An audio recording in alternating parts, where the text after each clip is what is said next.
For example, Devdutt Pattanaik, who writes all these things about Hinduism, is a great follower of Wendy Doniger. He's one of the biggest supporters of Wendy Doniger. Yeah, he's turned Hinduism into myth. He calls it myth. So I've had a lot of debate with him on why is it myth, why not itihas, and why myth. Myth puts in doubt that it is not really authentic. But this business of mythologizing Shiva, Krishna, all this, and making it, but at the same time making Hindus feel that he's one of us because he can talk in a certain way. Very dangerous. The biggest threat are people amongst us who are undermining us from within. So this is a very clever thing they have done. So you look at in this debate with Wendy Doniger, people like me and Wendy Doniger, people like Devdutt Pattanaik supporting them, writing interviews, articles, supporting them right and left without any doubt. Now, I called Devdutt Pattanaik and said, you know, a lot of your ideas you've taken from my work but not attributed. And worse than that, you twisted it. So for instance, the comfort with chaos. You know, immediately soon after my book came out, he started talking about it into TED Talks and prestigious forums where I'm not invited, but he can go talk about my ideas as his own. The difference between Shruti and Smriti and why it matters. He's talking about all this. So he's a little embarrassed, but he said things like, oh, but I'm actually helping you because I'm taking your ideas into the mainstream. So I said, when King George V was told, why have you stolen the Kohinoor? He said the people of India should be very proud because I'm bringing it to the attention of the whole empire. Yeah. A thief could steal your stuff and say, you know, I'll popularize this art used to be in your house.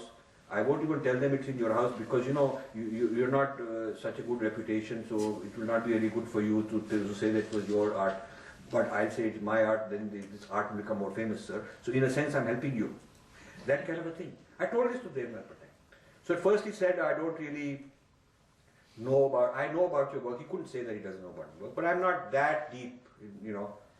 Now, I was telling my friend Santji, I have an email list of about 60,000-70,000 names of people who attend these events. I tell them to put them on my email list, and I send out an email blast of announcing new talk, new YouTube. And to manage this email list, there's a service called eye contact, like constant contact, eye contact. They manage mailing lists, and they send out these lists for you. They keep track of duplicates, and people can unsubscribe. And one of the things that they do is that they can tell you who's opened the mail and who's clicked a video. If you have 4 or 5 links, they'll even tell you which link was clicked. And the whole history of a person. So I looked up Devdutt Pattanaik's history of he's on my eye contact database. And he's been clicking. So then I called him. I didn't want to tell him that because I still haven't told him. I think I'll cut this tweet out. Because, you know, it's very good. It's very good when I meet people who say, Acha, aap kaun hai? Oh, I didn't know that. Oh, yeah. I have also thought of this. I go and look it up, and he's been watching my videos for a long time. So it's one thing to be inspired and influenced that you like. But when the person is appropriating it, misappropriating it, plagiarizing it, calling it his own, distorting it, twisting it around, and actually putting it in the framework of my opponents, it's not a right thing to do. So you see, we got a lot of problems in our community with our own people like that, and we are funding such people. Most people are, in fact, I went to Bombay, they said, you know, you should meet Devdutt Pattanaik, he's a good man, he'll help you, he knows. Now see, this is what, so we have to be careful, we have to understand the big game going on.